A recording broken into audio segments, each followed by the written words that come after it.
The Corps itself has as one of its names in its acronym research. So research and the Corps are fundamentally synonymous.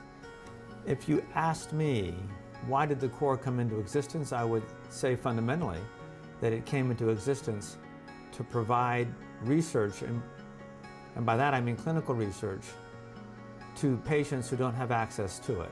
We still have a lot of questions, a lot of discovery to do before we eliminate cancer, which is what we want to do, of course.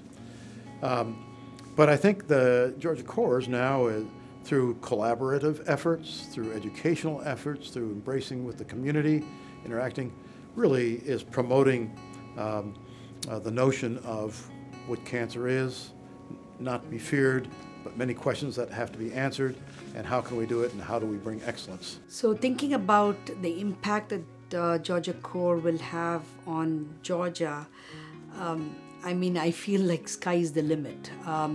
We have made baby steps for the last, 10, 15 years, and we're moving one step ahead each year. So having this consortium of institutions will really escalate every year.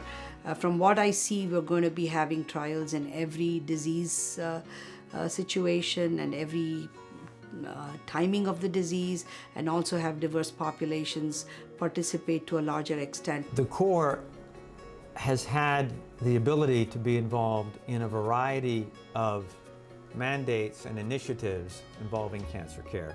So we're involved in legislative initiatives, we're involved in research initiatives. Unfortunately, more than 60,000 new cases of cancer will be diagnosed in the state of Georgia this year.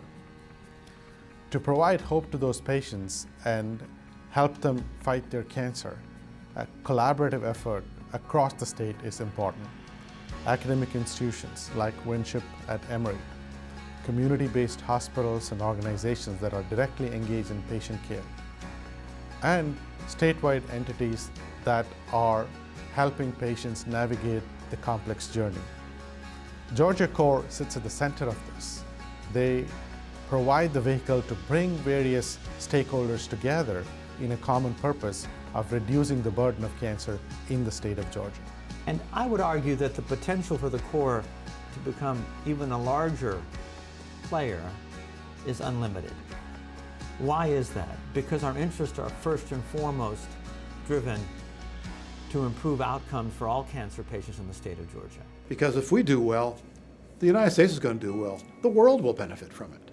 I believe Georgia Corps is going to have a continued important role in reducing the burden of cancer in our state.